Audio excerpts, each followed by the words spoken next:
Ladies and gentlemen, boys and girls, let me see if I remember how to do this. Turin Giants podcast. We are back for episode number 317. My name is Farhad. I'm the host that loves you most, and I do love you all. I'm joined here for a post-game live on YouTube. The numbers have been growing exponentially, by the way. Well done, boys. So we are live on YouTube, and you can listen to this after on Spotify. I'm joined by Zach. And I don't want to call him a birthday boy, but it is his 50th episode at the Turin Giants. We'll give a long. Yeah, there we go. There the kids are. Thanks. The kids love Freddy Scoops, man. Happy 50th episode. They love you. Thank you so much. I couldn't think. Well, I could actually think of a better way to celebrate, but it's right? awesome. It's awesome to be here for like 50 episodes. I had no clue it has been this many. And I'm looking forward to getting past the 500 mark with you guys soon. So let's hope we can make it happen. But I'm very happy, very grateful because alongside of the podcast, which is an enrichment in my life, I got to meet some very nice people who I dare to call friends now. So thank you guys. I love it so much. Big ol' Alessandro Belpiero for you. But yeah, we were talking with Zach before the podcast. That includes the 4 episodes with Beppe now, the world famous Thursday live show, and you guys did your scoops. You know, we were in the dumps. I got to be honest. Let's get serious for a couple of minutes here. The podcast was in not in a good shape because there were some people that I trusted that I shouldn't have trusted, and we had to start basically from zero. So Kevin stuck around, and then I found these 2 boys on Reddit, one by one, 100% completion with new hosts. So I extend my thank you to Zach as well, since he hit the 50 episode mark way before you, and we forgot to celebrate him. I celebrated myself, Farhad. That's what it was. Can the kids appreciate you real quick? Yeah. Yes. A big one. Yeah, I'd like Zach as well. And shout out to moment. I'm going to steal your thunder here. I'm going to steal okay. your thunder. I would like to take a minute to, thank Zach personally for all the work that he's put in, but also, communication skills, whatever. Like, he's really been an outstanding guy. He really launched the scoop. He's, always working for the pod, always analyzing things, always very communicative. And, Absolutely. Props to him. We all have day jobs. We all have real life shit that's hitting. And, Zach is the number one person who's like always there, always replying, always. So kudos to him. Hats off. Chapeau, as they say in Europe. So thanks, Zach. Zach is the man. All right, boys. Hold on. I was going to shout out Kevin because he couldn't make it. He was supposed to be here today, but he was trying to find the game in Amsterdam, could not find it, and ended up in some back corner hole in Amsterdam watching the game. So who knows if he'll get it out alive. Where does he pay the hooker for hooking him up with the game? So he's in a brothel right now. We're not starting any direct rumors, Frederick. We're gonna let the audience imagine. No, he's just using the room for Wi-Fi. Tells me that. All right, Farhad. Why don't we've stalled enough. Let's get into this. Let's get into this game. First of all, we're 1 away from double-digit viewers. Well, never, not anymore. But boys and girls, let's do what we are here to do. And here's the intro first.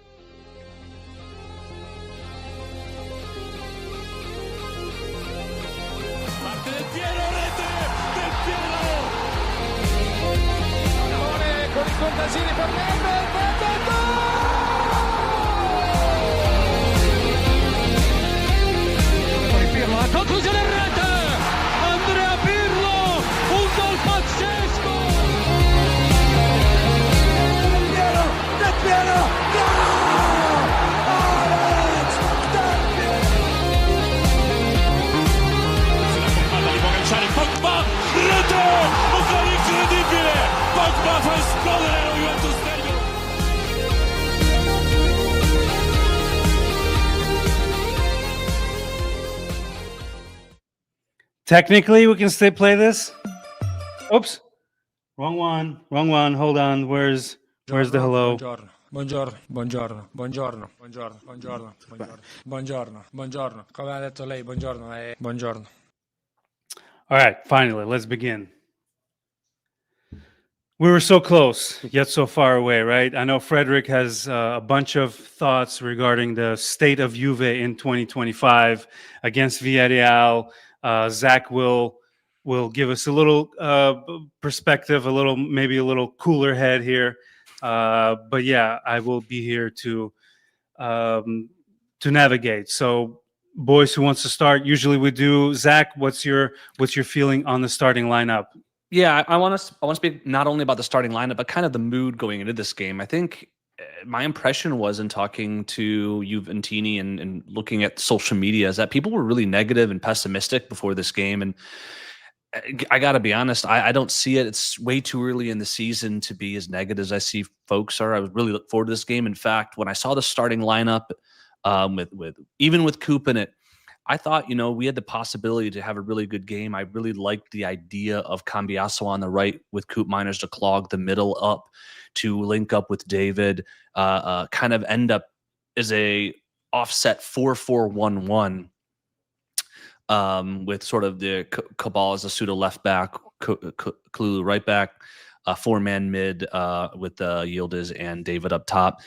And while the beginning bits were chaos and the goal we conceded was terrible, I think for the middle bits of this game, we were absolutely the better team and we created a lot more chances. And so I think from that perspective and, kind of putting your trust in the coach, just because we don't see Thuram or Bremer in there, or we do see Coop Miners in there, I think we need to be a little bit less critical of this team in this early stages.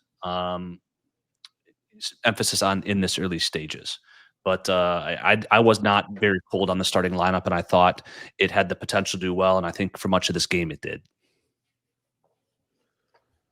Frederick, when you saw Coop Miner's name, what'd you think? I'm gonna shout out Luca in the chat because he's asking for a scoop about there you Coop go. Miners.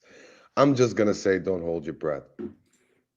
Coop Miners is here to stay and dazzle us.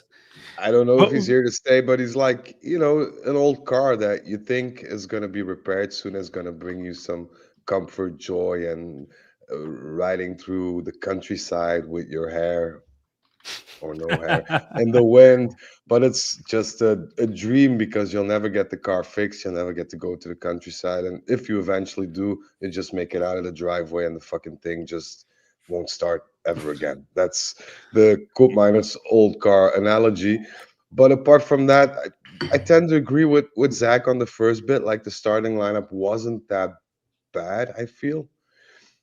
But the way that we interpret games as a team is because once again, Juventus start playing football after we concede a goal. And it happens too often. It happens too easy. Mm-hmm. And it's kind of like we're set in that mode of, hey, come at us, score a goal, why don't you? And then we'll see what we can do. Yeah, there's zero intensity. Until we concede. Far. Yeah. And, the first half, I thought that we were playing horrific, very sloppy, very unconcentrated, very lackluster as a whole.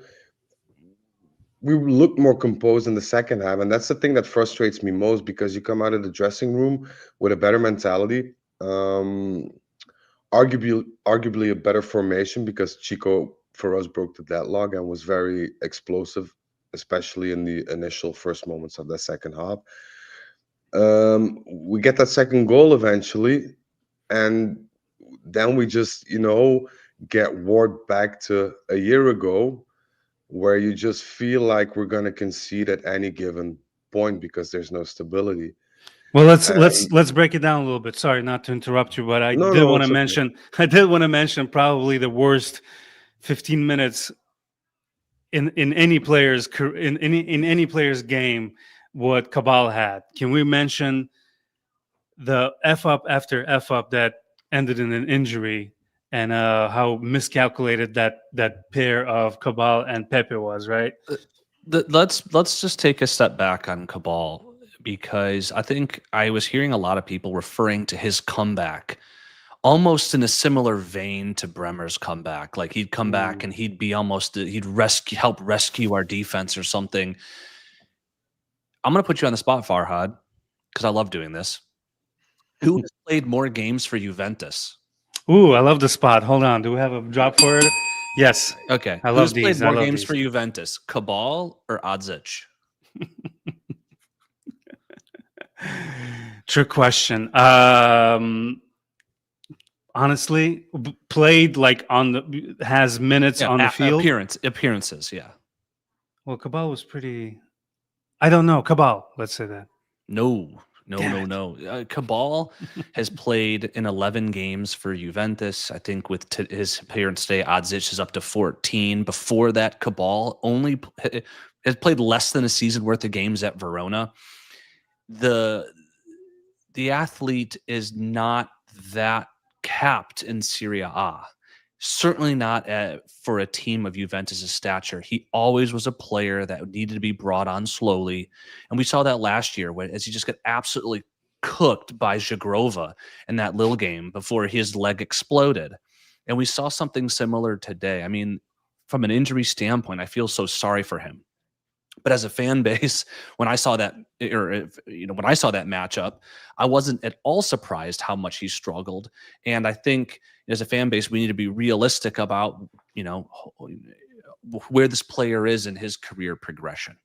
Okay, and I think we were much better after he left because we with Cambiaso over there, who is not in form.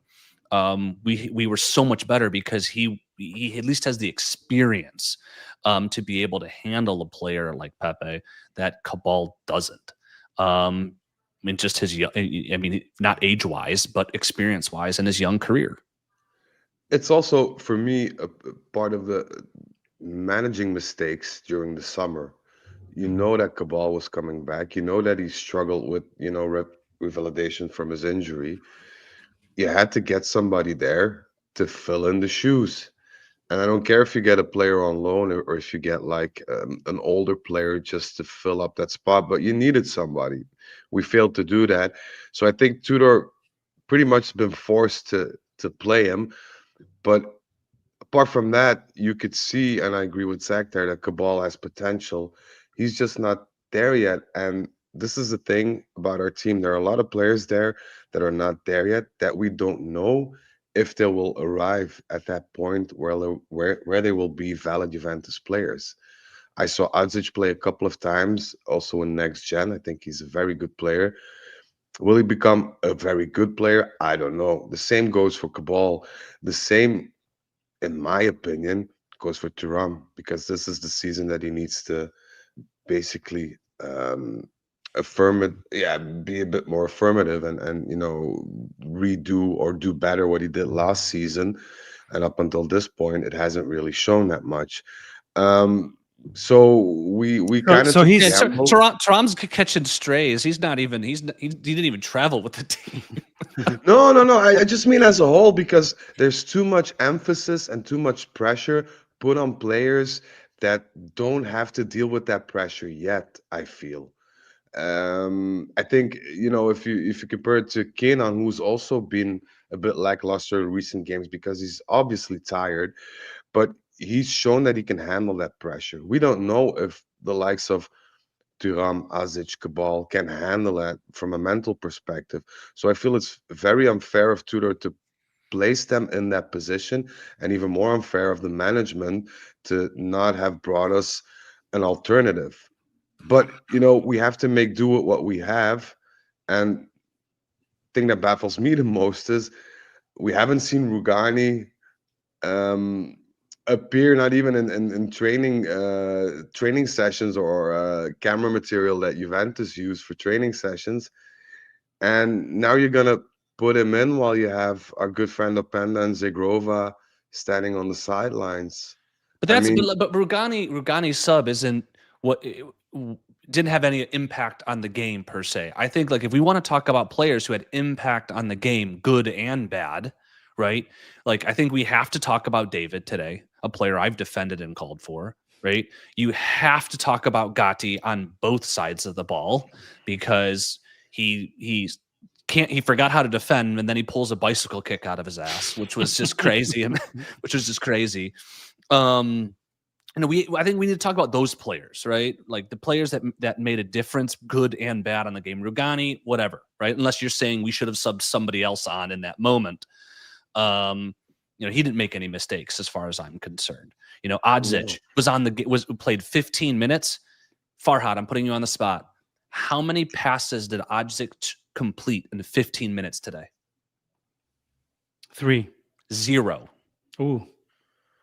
Right? I mean, he's a kid, right? You got to be forgiving to a kid when he makes mistakes like he did in the last game with a stupid giveaway. Like, these things are going to happen from a kid. But like when you're a coach and you need to bring someone in to have a difference, and somebody comes in and has 0 touches in 15 minutes, and you end up conceding in that time because in part you lose possession, that's not good. You have Jamaro come in, and a player that Frederic and I both like, but he's lazy. He gets caught out. Villareal gets the ball back. Perrin does his Di Gregorio impression, misses a ball in the air. The corner kick goes out and they score on it. Like, these are sloppy, stupid mistakes, individual mistakes, not fundamental tactical mistakes that are causing Juventus to shoot itself in the foot. Jonathan David had a wide open sitter and misses it. McKennie had 2 wide open headers and fails to the one to put on goal and the other one to put away from the keeper, like head it to the ground, like you're taught in grade school, right? To do. I mean, these are individual factors, not fundamental tactical stuff that is just shooting us in the foot. And that's what I'd rather talk about, because when we look at sort of the lead up to this game, or when we look at the formation, I'm cool with it. And I think for the most part, obviously the first goal concession was terrible, but we dominated that game. I mean, Villareal did not have anything on goal from the halftime to the 75th minute mark. No threat whatsoever. I mean, we played, I think, over the course of the game better than Villareal did. But it's those moments, right? Yes, sorry, I was gonna. Sorry, no, go ahead. I was gonna quote Locatelli, so we're getting his quotes post game. In the first half, Pepe made 2 or 3 important runs. Then you're right. Unfortunately, that's how. It was like the middle of the quote. I apologize. Lack of management. Yes, that's it. Because it was an intense match. We should have done better in the first half. We suffered too many counterattacks. In the second half, we came forward well. We approached the second half well. We scored goals. We were on the pitch well. But then at the end, we were tired. We dropped back a lot, and we're lacking the moment management, knowing where to push and when to hold it, and so on and so forth. Can I just say, we can, if I yes, Freddie, go ahead. I mean, this drives me up the walls. This is a copy paste response from last season.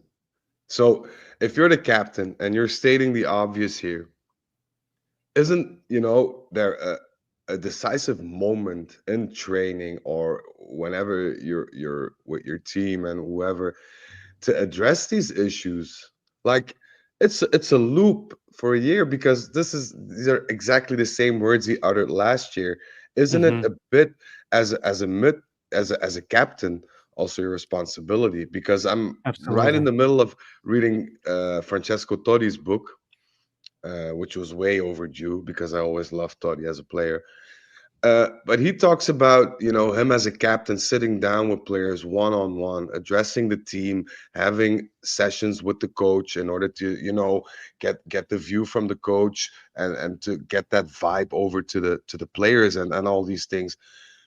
Is this not a responsibility of Locatelli then as well? Because if you're here and every post game for a year now, you're saying the same things, isn't it? Well, this is also becoming worrying.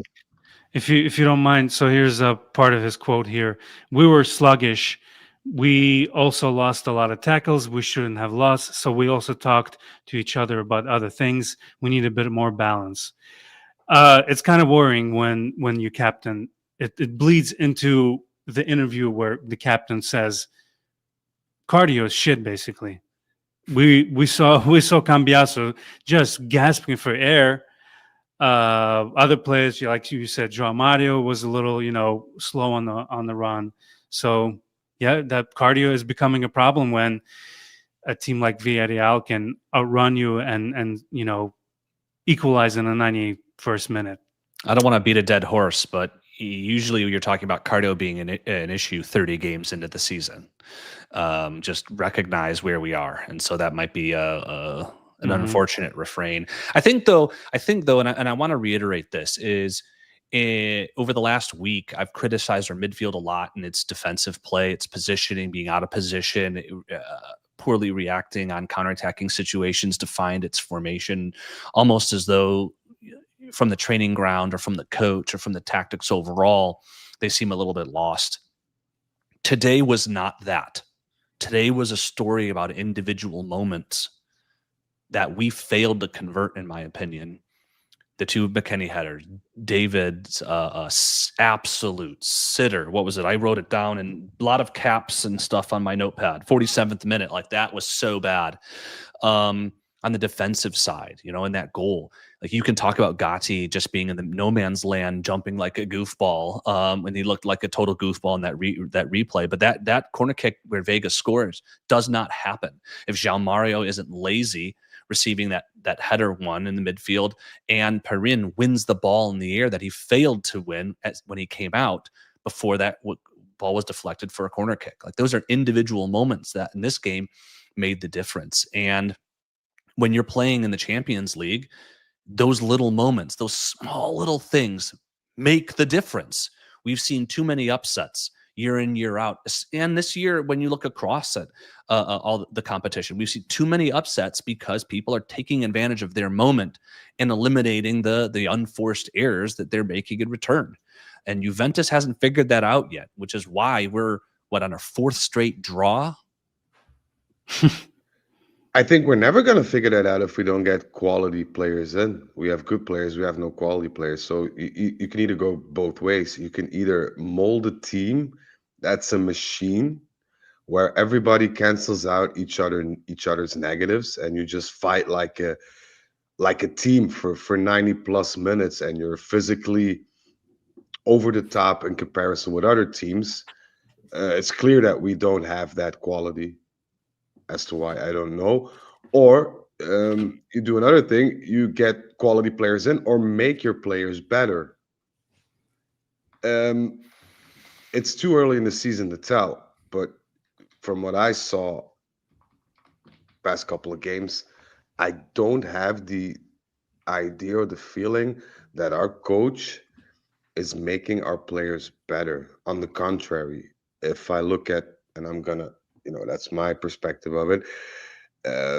Kenan, it keeps putting him on the left. Okay, I have no issues with that. If that's something you can both agree with, player and coach, fine by me. But I think even a blind man can see that Kenan needs to be on that number 10. Even the ratings, all the things that we can get out of an algorithm, if possible, point to that direction. So why not change that? The whole of Italy is screaming for a four-man flat defense. Even the players, in between the lines, made it clear that they feel more comfortable with that. Yet you have a coach who still says, no, this is what I do. I know my business. I know what I do. But in all fairness, this is a coach that, with very, very, very, very much effort, gets to fill out a whole season with one team. If he ever did that, I'm not sure. Zach maybe knows better than me. So I'm stuck in limbo. Is it the players? Is it the coach? Is it a mixture of both? It's too early to tell, but we can all agree on that we're not moving in the path that we need to move, especially after that we spend a lot of time, a lot of resources to bring people in to balance out the squad. The squad still looks unbalanced and mentally fragile. And this is something that, shouldn't be the case the first day of October, in my opinion. Yeah, we're a little bit in limbo, or maybe not limbo in sense we're at a crossroads. And the reason being is we are flawed right now, and it's still early, right? I mean, we're gonna find out, I think, once you see our new signings, Jagrova, David, Openda, kind of fully integrate into the squad. Moretti come back to see what he can do in the midfield. I mean, I guess we'll see if Cabal's injury is long term. It certainly looked like it might be from his reaction, but I think what we're seeing is the effects of a short summer, to inability to fully integrate teams early, players early on. We're still seeing that, so we're at a crossroads. I think just like last year, where we saw semblance of what Mota wanted to accomplish, but also some weaknesses. And we kind of held on a long time last year, just drawing out. I think this year, with the way Tudor plays, we're not going to see it that way, because we're more exposed defensively because of his tactics. But I think we need it. We need our team to lean one way or the other. Absolutely. Fail to execute the team's message, and we'll probably see ourselves lose some games much earlier than we did last year, or teams start to click. And I really think I would love to see our team start to click, but it is frustrating when you see so many potential attacks stifled like we did in this first half from just boneheaded passes. Coop had several. Jean Mario had one. David had one. Cambiaso, I think, had one, where we're making an attack and they pass it right out of bounds. That type of stuff you'd expect any team in a Premier Division, let alone Juventus, to be able to fix that stuff. Like, that's inexcusable. If we can't, then we will take the wrong turn on the crossroads, and we will fail, and Tudor won't last the season. It's simple as that. But you excuse me, you mentioned Coop Miners. What kind of irritated me, there was a little moment, I don't know if you guys remember, but I can excuse like mental weakness, I can excuse little things, but when you're making decisions against the team, even a small one like this, where the defense kicked the ball out and there were the players were moving against the grain, he has a chance to send a beautiful cross into the box. He's even positioned in a perfect way. What he does is he receives the ball and he passes it to the nearest defender. It was like if you can't do this, if you cannot feel that this would be a perfect pass right now, then what are we talking about if you cannot do the bare minimum? That kind of made me also be like a Coop Miner hater a little bit. I don't know. And then I don't think we can, we can put the spotlight on Coop again. And in all fairness, I think he didn't play as bad as he did the previous couple of games, in my opinion. I think he showed some more, shall I put it, panache to try to do something different. new word from Freddie. I have this calendar, you tear a new word out every day. What's the difference between panache and pizzazz? Pizzazz is a little more spunky. Yeah, Right. pizzazz is like pizzazz is American. If you go to the UK and you say panache, they'll understand you. The same in the US, but if you say pizzazz in the UK, there's not a lot of people that understand it. So I think panache is Locatelli, pizzazz is Conceição. I think pizzazz is Zagrova, to be honest. Oh, there you go. Well, we have to wait to see what he looks like in a Juventus jersey. I don't think we've seen the full Zagrova story, right? So let's not get ahead of ourselves with regards to him, especially because he didn't play today. So I think as a player, the things that he can do, and it's always every player that comes to Juventus, you can always place a question mark. Apart from Ronaldo, who's an absolute alien, if they will, be worthwhile in a Juventus jersey, especially the last couple of years. And I think that's part of the issue as well, where we used to sign people who didn't have a big name, so to speak. And this is something that we're trying to change this season. They ended up being an added value in our team, but you need to have a team to begin with in order for people to become an added value. And you saw that today as well. No offense to Rugani, none to Vlahovic or whatever, but if you're, winning, or even if you're not winning, if you're drawing the last 5 minutes, what's the use of bringing somebody like Vlahovic in? That's my The question. Vlahovic sub made no sense to me. I mean, Um, big Yeah. Zagrova, you could see that Villarreal, in one-on-one situations were very vulnerable. Let Zagrova do his thing for 5 minutes. You never know what's going to happen. And even prior to that, you can see they're vulnerable. You can see that we're, you know, getting pushed back to our end of the goal fairly quickly, fairly easily. Get somebody in who can, make something out of these open spaces that occur. All right, You boys. can't do that with a Vlahovic. And Let's talk about the game itself a little more here. So I'm looking at ratings on whoscored.com. Zach, pop quiz. Tell me the highest rated and the lowest rated player according to whoscored.com. for Juventus, Yes, sir. they probably gave highest rated to Gatti because he scores the goal. And worst, I don't know, Odzic. Did he play enough minutes to get a rating? I just got a 6.0 and Coop Miners with a 5.9. Wah, wah, wah. Yeah, How do you good get a shout 6 on. point? Well, yeah, I don't. I think I agree with Frederic on Coop Miners. Again, I don't think this game for the most part was a tactical disaster. I think the subs were questionable, and we've talked about with Tudor on that. But I think it comes down to individual moments, players making the right decision at the right time. That is a mix of fitness, and that's a mix of confidence, individual, and that's a mix of their knowledge of what they need to do in certain moments. I think we saw last year so much the team struggled to see out games because there was not the on-field leadership and awareness for them to see out games. Surprise, surprise, Bremer's not playing today to help marshal the defense. And what happens late in the game? Exactly what happened last year. Like literally shades of Mota past was what we saw today and how this team saw at the last bits. A progressive failure from João Mario to Perrin to Gatti to help them equalize, which is just inexcusable. All right. Can I go through the since this is a YouTube live, let's give our listeners a little love here. So Nicolas is commenting that Darren Burgess needs to start working his magic ASAP. let him arrive first. Let him sign his contract first. Yes. Yeah, Suleiman is saying that Locatelli was very good tonight. I feel like we can all agree on that. Would you guys say would you guys put him as our top performer today? No. No.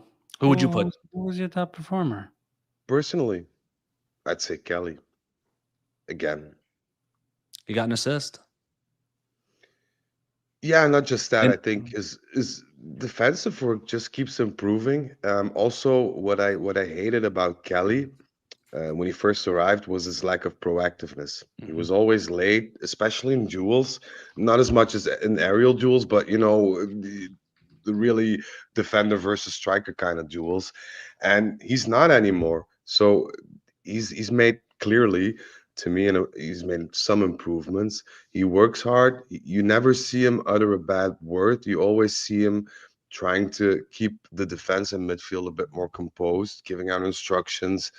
I think, overall speaking, he impresses me more and more each game, and he's one of the defensive pillars that we have. And granted, our defense is not as solid as it was a couple of years back, but you can see somebody who's really trying to improve his teammates and trying to learn. Yeah, we're And getting some love. yeah, I mean, Really love. credits where credits due. I mean, I love it. I think he's trying, and Well, I don't know how to pronounce it, but damn, ACENQ in the chat here says that without Kelly, defense would crumble. We have a question from Randy. Whoever wants to take this one on. Y'all think Tudor would actually? Well, this is a this is Randy. this is speculation. Frederic would love to talk about zonal marking. Okay, so y'all think Tudor will actually try different formations or change the zonal marking defense? Let's talk about the zonal marking. I saw a couple comments. What's going on? Why is he doing that? Are you a big fan, Frederic? Zach's gonna. Frederic's about to lose his mind. Like when Randy, I saw your comment, and I just was like waiting for Frederic to jump on this, dude. He hates Tudor's zonal marking. He hates I it. can't. I'm gonna give you like my insight on and as to why I hate zonal marking as a whole in modern day football. And I'm sure that our good friend Zach, who has more tactical knowledge than I will ever possess, will either concur with me or don't or won't. But it's another thing. I think Tudor's teams and every team that you could see Tudor play, they always apply the three men defense with that zonal marking.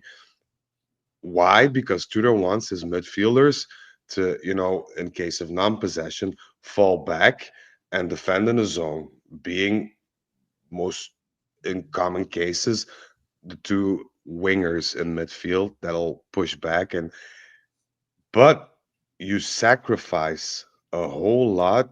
Your risk against reward is so little that it's bound to fail. Because a zonal marking needs to be executed perfectly in order for it to work, in my opinion. Didn't it fail today because of the goal? It fails every time. But hold on. I know when you think about the goals we conceded, okay, the first one was a channel pass where we had Gatti and Cambiaso on both sides of their attacker, and neither of them were able to win the ball. That by itself has nothing to do with zonal marking. Okay. Now the corner kick, okay, we've conceded corner kick goals. I'm thinking Marcus Thuram, right? Poor marking on when you saw a Villarreal player when you saw that it's a corner in the 91st minute, you knew. You knew. We all knew. That's why I didn't even move. I was saying to myself, this is going to be the equalizer. Yeah. And I was standing up from my couch because I already felt it. And I mean, it defines all so logic. predictable, Even like Villarreal players. Sorry, I'm sorry to interrupt. Even the stuff they were doing, it was so refreshing to see the type of moves they were doing to fool us, the opposition. And then you watch Juve, and it's just so goddamn predictable, and just sometimes it's so fucking boring. And the example that I had of Koopmeiners is instead of first touch, send that it was perfect weight for him to send a cross in to create some kind of danger. He settles the ball and passes it back. So it's very predictable. To get back on that zonal marking question, I feel that if you want to do zonal marking, your team has to be a well-oiled machine in order for it to work. I think. Are you saying we're not? We are far from it. In support of what Frederic is saying, guys, just like think back to when Allegri was our coach, and he set up a very structured 4-1-4-1. Now, it was very deep set, and so that drove people nuts, drives me nuts. Even watching Milan play, even though they're in form right now, it's just how negative. They win with 33% possession. It drives you cuckoo. But it's a very tight 4-1-4-1 formation where there really is no space. So like that is a disciplined zonal marking scheme that there's not too much space between the lines to allow pockets of space to people to move into. Well drilled. They move up and down the pitch in the defensive scheme in that structure. That is a well-oiled zonal marking scheme. Mm-hmm. Ours, like they're all over the place. I mean, you freeze frame any of our defensive series and you don't see any semblance. I mean, technically we defend in a 5-4-1, but you see no semblance of that structure you might see under even Mota, actually, Allegri or Mota, who in defensively, we were very structured in how Mota want us to defend also in a 4-1-4-1. So like, I think that is something that is in that Tudor teams are. They let in goals because of this. That is a weakness of him as a coach, right? The story today was we had more chances to score than they did, though. Like, that's what Tudor does. Total shots for Pape, 3. Kenan Yildiz, 3. Weston McKennie, 3. Vega, who's celebrated against us, by the way, that bastard. No, you can't blame him for that, dude. Big bird bastard. and total shots for Mikau Tadze with 2. Yeah, that hurt, man. I had, I was in a couple of chats where people were like, "Oh, Renato Vega, he's so amazing. I love this guy." And then Big Bird scores and does a knee slide against us. You just knew that was gonna end that Yeah, way. of course. You can't fault him for that. I mean, he was on loan at ours. They bought him. He's their player. No, I understand, but it's still. I'm not gonna hate him for celebrating. I'm gonna hate on us for letting that goal happen. Like I said, Yeah. a bunch of things went wrong in order for that to happen. Just like the previous game where the Odzic, the cough up to then Gatti individual defensive errors to then lead to the goal. Like we keep doing this to ourselves, and that's why I think we're kind of sitting on that knife's edge where we're going to fall one way or the other. Either we're going to get it, or we're going to very quickly realize that that this team is going the same pathway as last year's team, right? And we probably won't, as a fan base, have the patience of waiting till December or January of whenever it was that we finally lost to make changes if the script remains the same. Kamoli doesn't have that patience as well.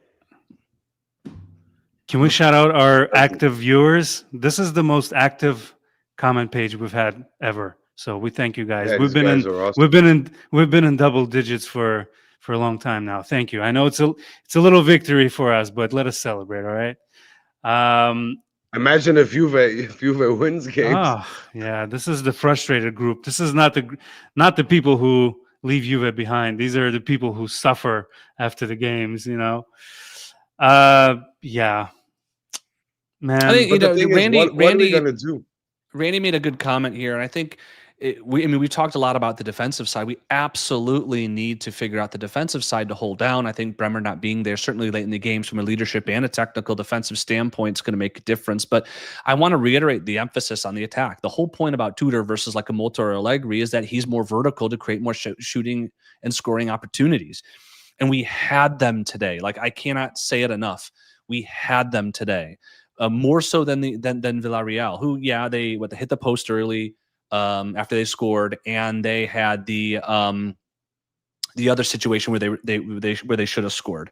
That Perrin saved it. But like both McKennie's headers, David's chance, right? And like I think, in my estimation, created more legitimate scoring opportunities. And I agree with Randy 100% that we have to be more clinical. If we're more clinical in this game, then conceding a goal late is irrelevant because we're up by 2 or 3. And I think that's why the emphasis I had, at least earlier, was on those individual mistakes in the final third of people not being able to find that final pass. Some simple final pass for Farhad that you talked about, that cross. Like, something's not happening, not translating from the training pitch to these games, because in the final third, and we've seen this all year, we're really sloppy. We're really sloppy. If we don't figure that out, again, back to my knife edge scenario, if we figure that out, I think we have cushion just by virtue of goals scored. If we don't, we're in store for a story similar to last year. So what's I don't know how to put this, but what are we willing to accept this season in terms of performances? Are we willing to accept Tudor staying on, experimenting maybe left and right, and having more or less the same result as we did last year in order to build upon that next season? Or are we going to say at a certain point, well, F it, we're going to go, we're going to hit another path, turn another direction? I don't know. What's the game plan, you think, for us? You have to ask the hard question here. I think everything's about improvement, right? You have to be working towards something. And right now, and why when I said crossroads, I also said limbo. I feel like we're in that waiting stage, or that stage where we're still trying to figure out who we are. We're still incorporating new players, right? Let's also check ourselves. This isn't a 16 straight draw season yet, or whatever it was last year. We're still undefeated, right? There's a level of discipline and a level of execution, at least to get that far. We've gone through Dortmund, we've gone through Inter, we've gone through Villarreal, a very informed Spanish side away. in the process of staying undefeated. So let's not throw everything out the window So yet. you're staying positive. I agree. I think it's way too early. I don't think it's been terrible yet, but There's nothing wrong with acknowledging, as I have in this episode or the previous ones of the podcast. There's nothing wrong with acknowledging in this game what's not working and or tracking the trends that we've seen. The inability to seize a lead, that we talked about. We only waking up after we concede, which we do inevitably every game. Drives you nuts. Not doing the little things in the important moments to allow teams to come back, right? Like we're tracking these, but when you're still undefeated in a very young season where players are still not incorporated, like what David's only played in this is like his real third game of meaningful minutes. This Openda's only had a couple games of meaningful minutes. Shagrova has not had any games with meaningful minutes, right? We're still the beginning stages here. So there's nothing wrong with calling bad things out. I don't think anyone who's saying that we should blow up the project or whatever. I mean, I think that's a little, I think you're getting a little out of yourself. I don't know. I feel like the thing is, you have these players, but you don't fully use them to their true potential. And if you see, like, we can talk about these mistakes from behind our laptops, and that's way more easier than what Tudor has to deal with every day. I can agree to a certain extent. But if by logic you see that this is a team that consists of players that can play more comfortable, more commanding, and a straight back four, let's leave it at that. So And Frederick, on your 50th appearance, tell me 5 players at Juve right now that deserve to be there, that work hard enough to be called a Juventus player. for me personally, Well, yes. and do you? No, for me, no. No, but I mean, I just it's a want very. because I know No, but you're hard. that's You're a harsh critic of Juve, which I respect. Is there more? Let me phrase it the other way. Let me pull me up first. Is there more than 5 players at Juve right now that deserve to be there? no, No, not even. no, You can't even find 5 players. no. I mean, it's not about Juve and our former glory or whatever. It's about the way I feel. Players that feel, and this was something that I think I put in the chat as well, that feel that they've arrived already. And I'm talking about a Cambiasso, for instance. He hasn't done anything. He's played a good season, a couple of good games last season. He feels as though he's already there.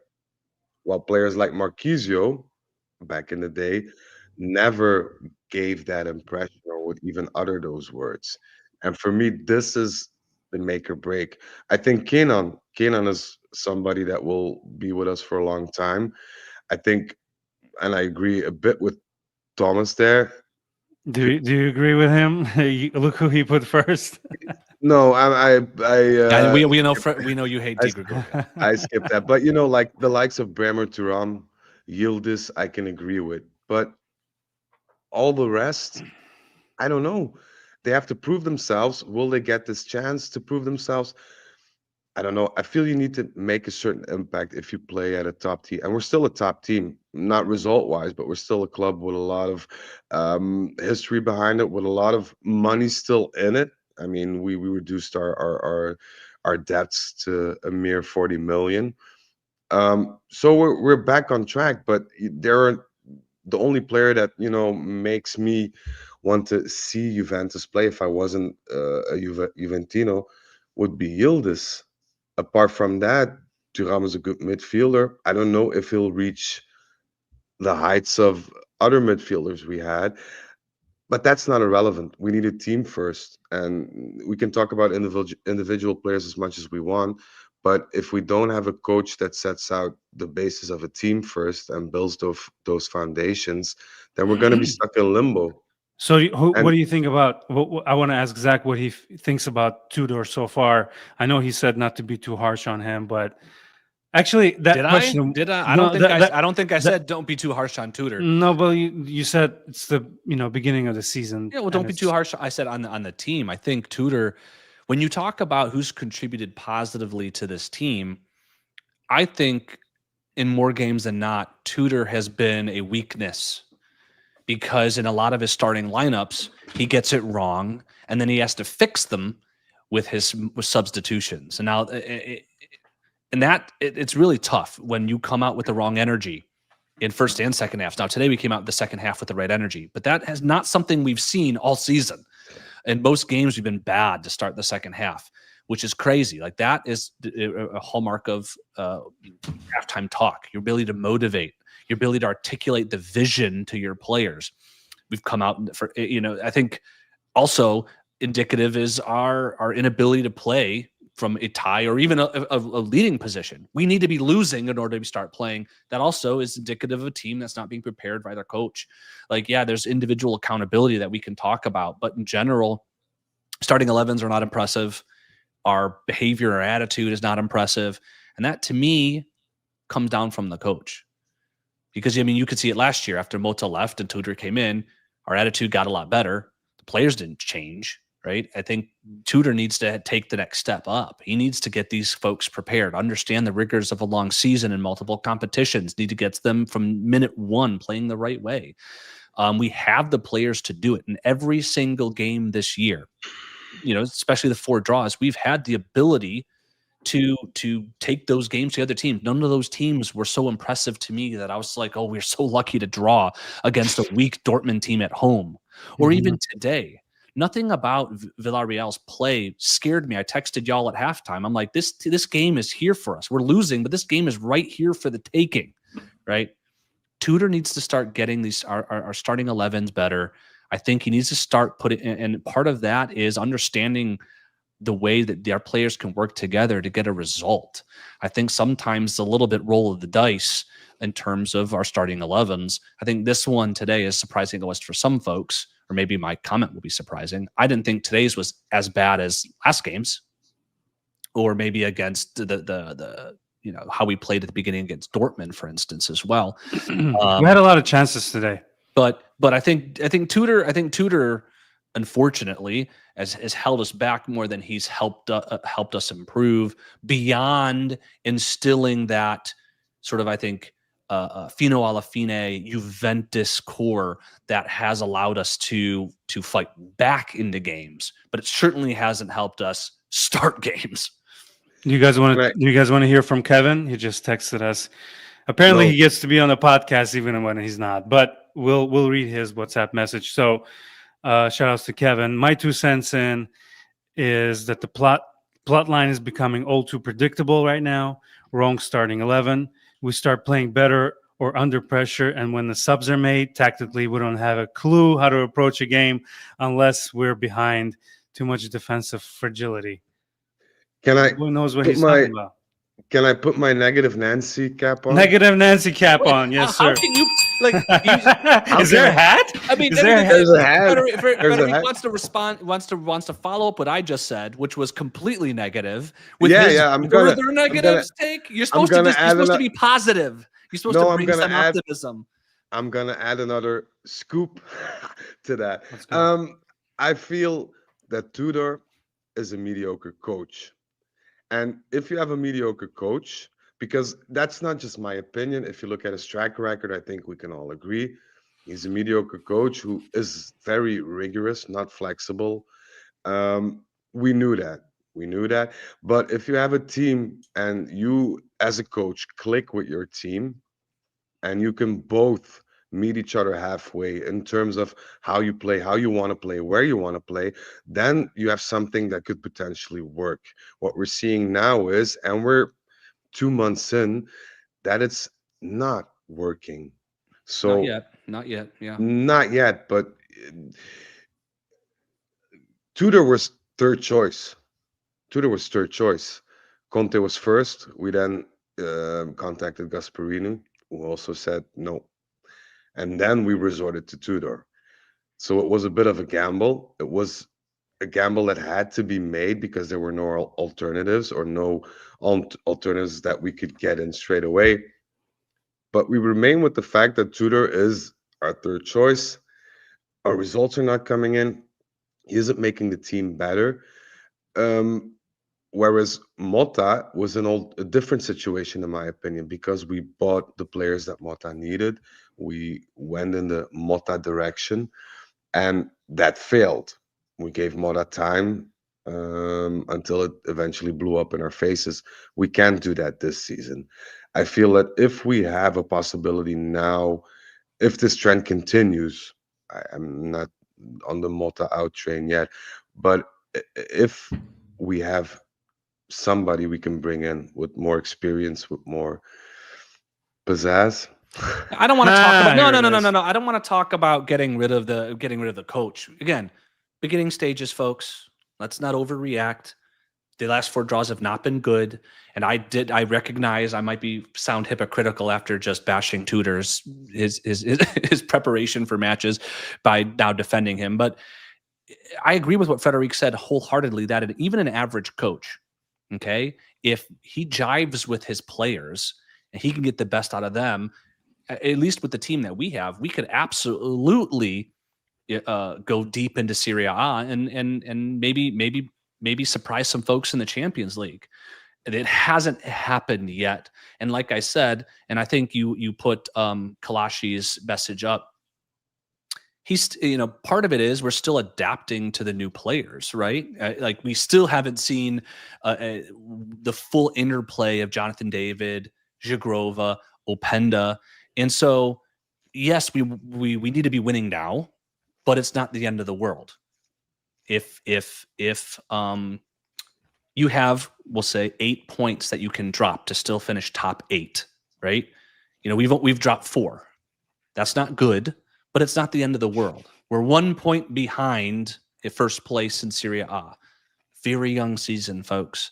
Damn, we're already counting points. No, not a good sign. No, it's not about good sign or bad sign.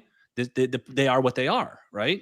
So you recognize that the points, if you are counting points, don't spell doom yet. Okay, I think though Kalashi's point about the second point about unable to give a decent squad is we're still definitely lacking in certain positions. We've got no depth in the midfield.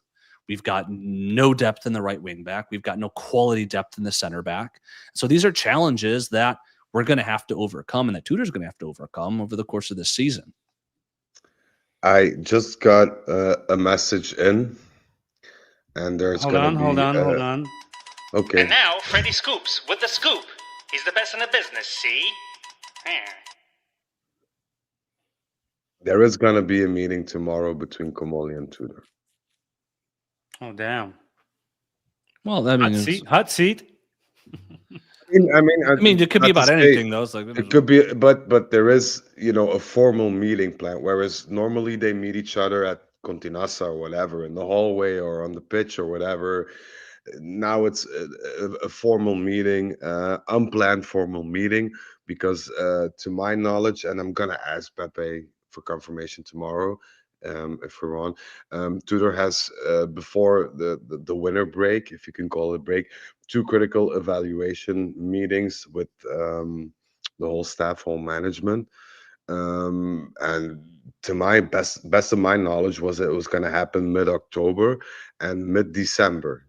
But the question I ask myself now is, if you have one planned for mid-October, and now we're the 1st of October, but you plan in an unexpected one, I don't think it's gonna, to talk about, something frivolous. I think it's gonna be with a bit more depth. So I'm curious to see as to why, and if confirmed, what is gonna happen.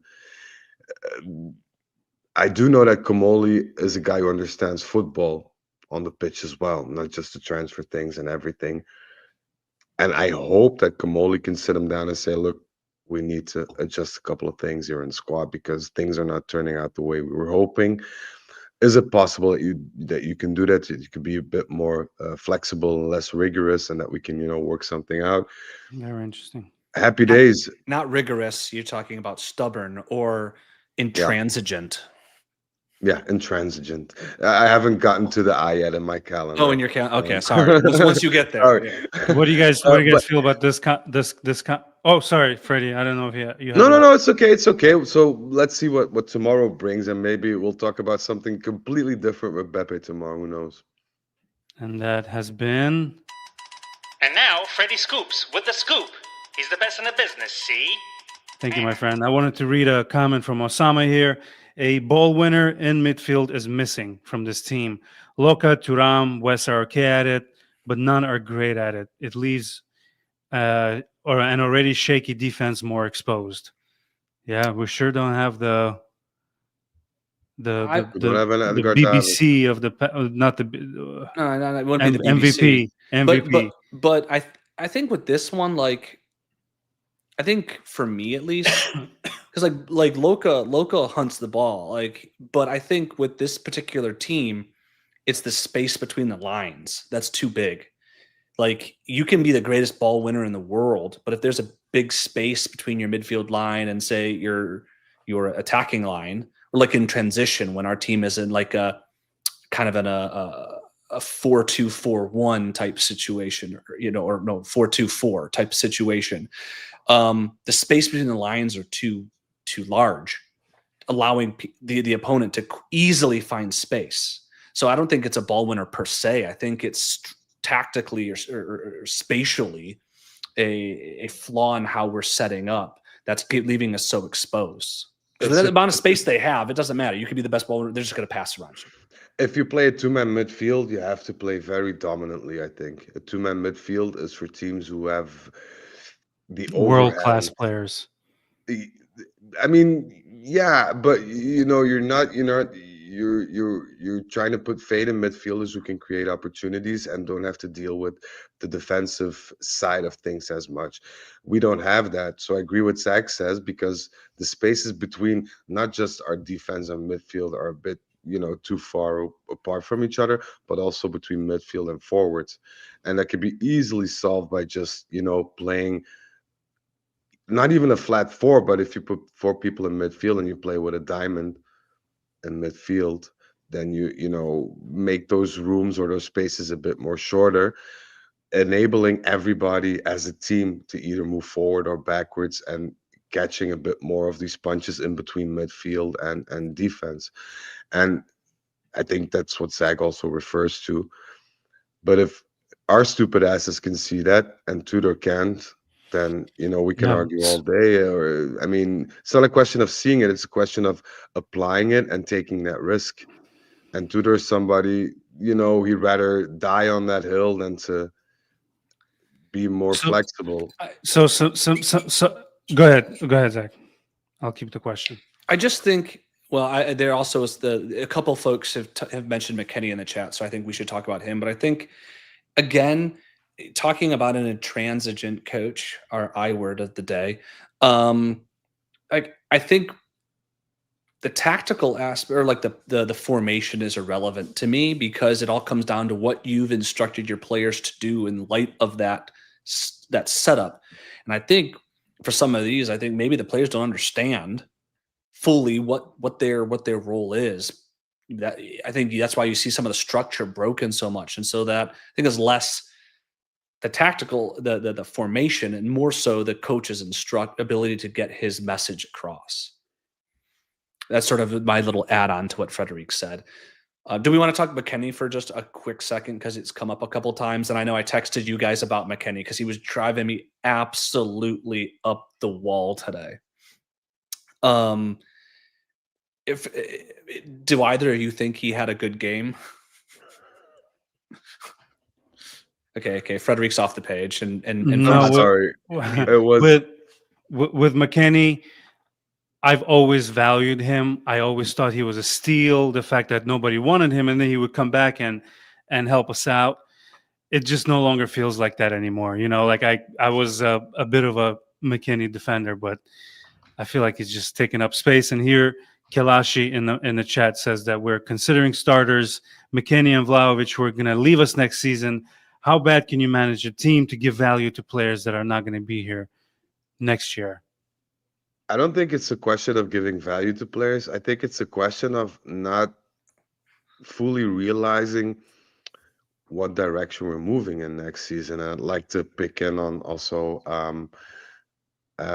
AC and ACENQ's question. Priorly asked about this list that Kamoli had with Marcus Thuram and I think Tonali, which is the Tonali thing is true but not true. He's not on the list. He's too darn expensive. We've established that in the summer.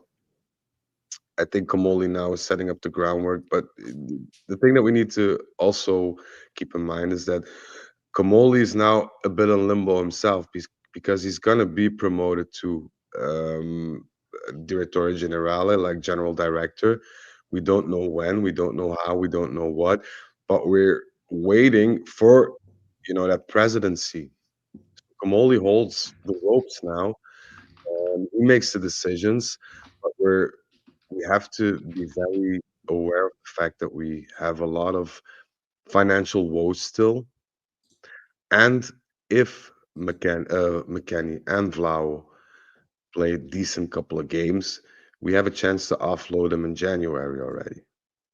So Even if we don't, it's like I'll use a player like yeah, Rabiot in his last season. Like he didn't have a bad season. He was healthy. We sucked, Who? and he was reliable. Rabiot Hmm. in his last year. I mean, I'll use a player who's in form, who's healthy and stuff. That's fine. McKennie McKennie wasn't today though. was horrible. Like he was Holy so shit. infuriating too. He was the only player who was attacking. We talked about it. David did not have a good game. McKennie had those 4 headers today. He was crashing the box. He was doing the right movement, but he could not complete a pass to save his life. Obviously, you have to credit his long throws that created havoc for Villarreal, but it was really painful to see him in the midfield. Coop didn't have a bad game, but he didn't have an impactful game in the midfield. It was really tough to see But us that's try to build up and create chances when that sloppiness. but that's also a tutor issue again because you want to play it Ace and Q, Ace and Q. I'll try to remember Ace and Q. Thanks for the heads up. If you want to play McKennie, and that's fine by me because I love Wes. I mean, you can even put him as a kid boy or a water boy, and he'll still do a bang up job. But he needs to have match rhythm, and it was clear today that he didn't have that. Yeah, So why just like wait? David. I mean, you could have put him in like I don't know the games we had. There were moments where we all agreed that this was the perfect moment for McKennie to be brought in to the team, whether due to suspension, injury, whatever. And he didn't want to do that. He was stubborn in his own way. Now you have no other options, and you choose to throw him in the mix in a crucial Champions League game. And then it's easy after that game to say, McKennie, he did poorly, he wasn't that good, but he doesn't have any minutes in his legs. He has no rhythm. He has no. There are players on the pitch who he hasn't even played with this season. I Guess mean, which place you are in currently in the Champions League table? 16th. We're in 23rd, right below Holy. Atalanta. Yeah, with 2 We're points. also the only Atalanta Italian team has in 3 Champions League. points. We're the only Italian team in Champions League that hasn't won a game thus far.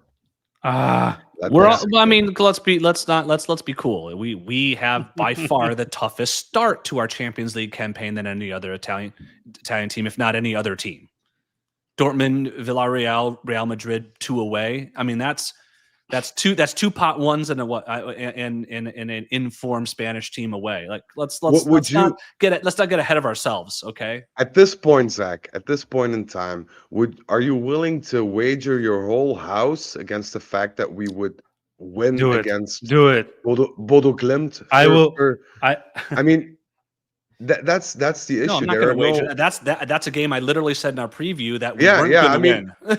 that's the thing. That's the thing. We can lose from any random team. I mean, we're a bit of the Manchester United of the Champions League at this point now. We No, could you easily say win that, but they're against. not in the Champions League. Let's not get it twisted. We're the Juventus of the Champions League.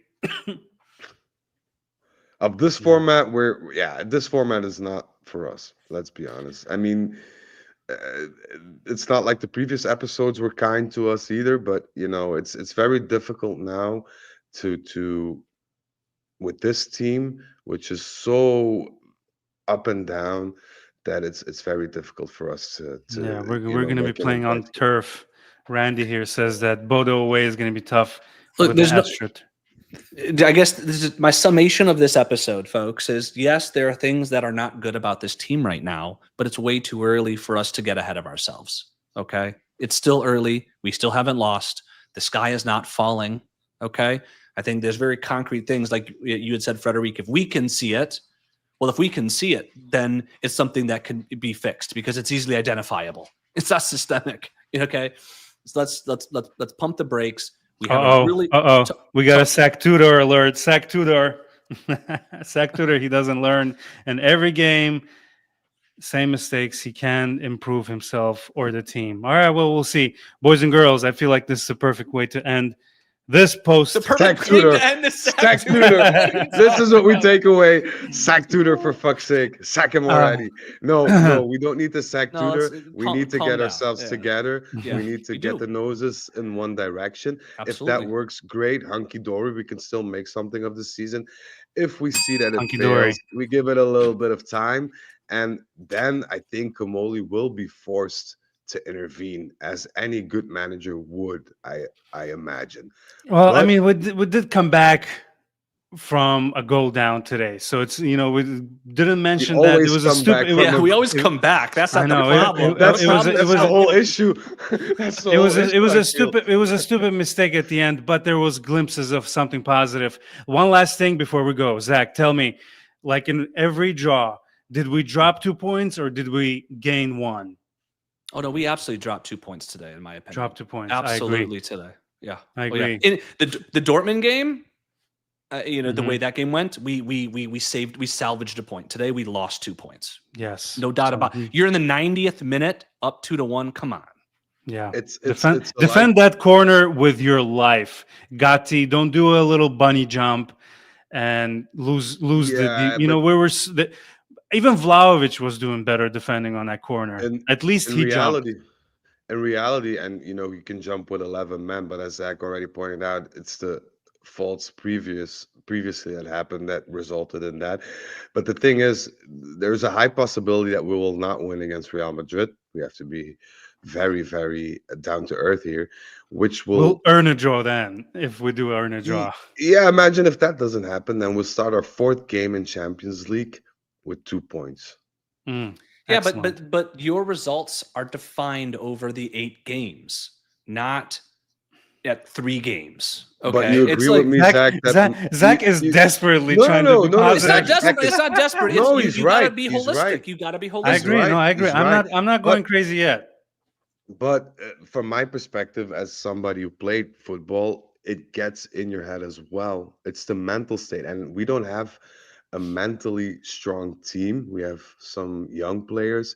So if you go into that 4th game and things are not going well in that 4th game, and in the back of your head that you only have those 2 points, then it's gonna raise a lot of issues that 4th game.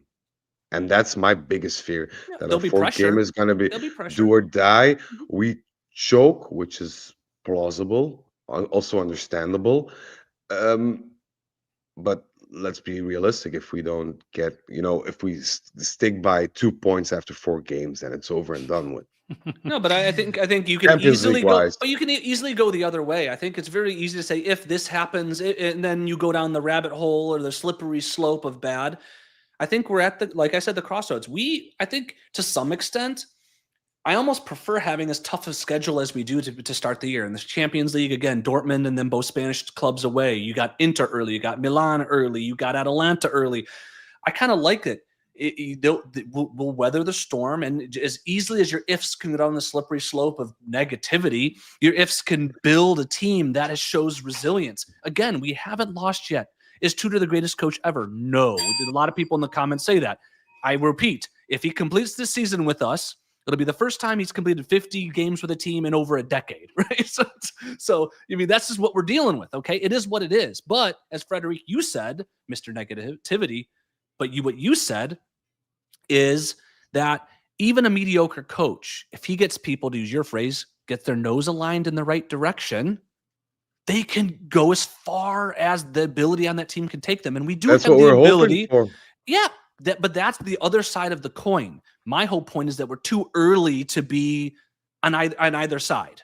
We still It need. just We there is still need pressure. it still needs. Of course, Look, there's pressure. especially in Italian media. Like I could see the news reports now already. I've checked some of them, and it's very clear that Tudor and Juventus is under a lot of pressure, and Sure, that's and Juventus, though, Frederic. That's Juventus. Let's not that's the get thing. overboard with it. That's the That is thing. the So world they live in. If they can't deal with the pressure, then they're going to fail. Then we'll know they will fail, or they will align and they will get it right. That's why I keep saying we're on that Interesting. I crossroads. We'll really find out. hope they won't. I really hope they won't. And to summarize, Forza Juve, always and forever. That's right. And let's hope something comes out of tomorrow's meeting if that's confirmed.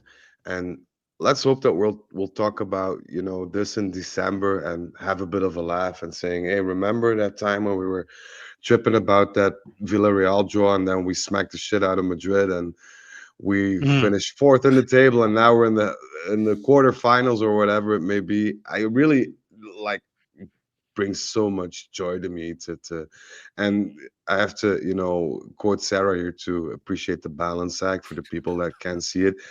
I appreciate your balance too, Zach. You're like the little angel on my shoulder telling the little devil on the other shoulder to hush. I like it. I'm just not overflowing with confidence, and that's partially also due to Tudor's track record in the past. So I'm a bit skeptic. I know that you're a bit more positive. That's why we get along so well. You're my yin. It's I'm your reserved. It's yang. not confident. It's not. It's just more reserved. Because It's reserved, but at the end of 38 games or 8 games, one means nothing. Okay, one game means nothing. Okay, we're still so early in the season that anything could happen. Anything could happen, which is why I think we can see the slippery slope. We can see it, All right. but let's not Excellent. go overboard. So much love in the studio. We got final shout note. outs.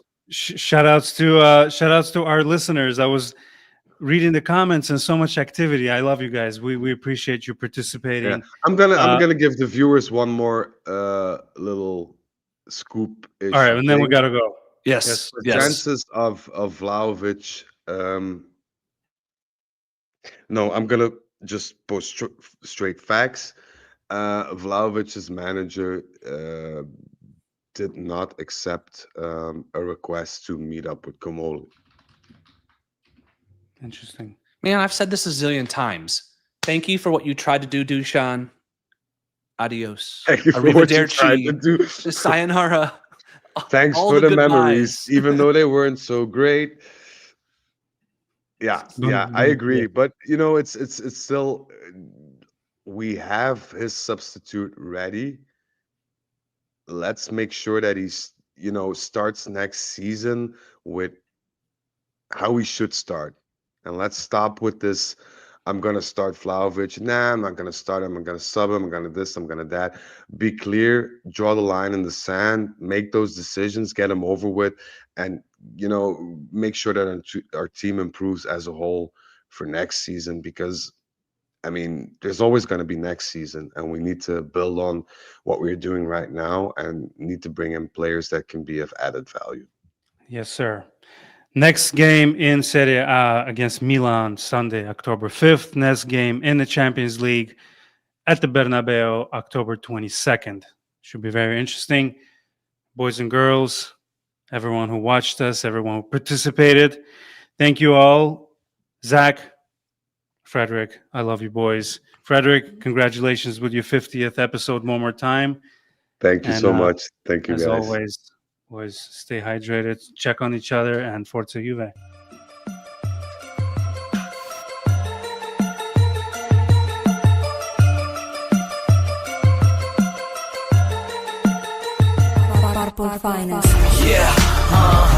I hope this is not copyrighted, by the way. Let's be safe.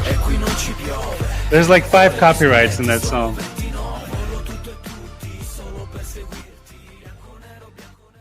Nothing to see here, YouTube.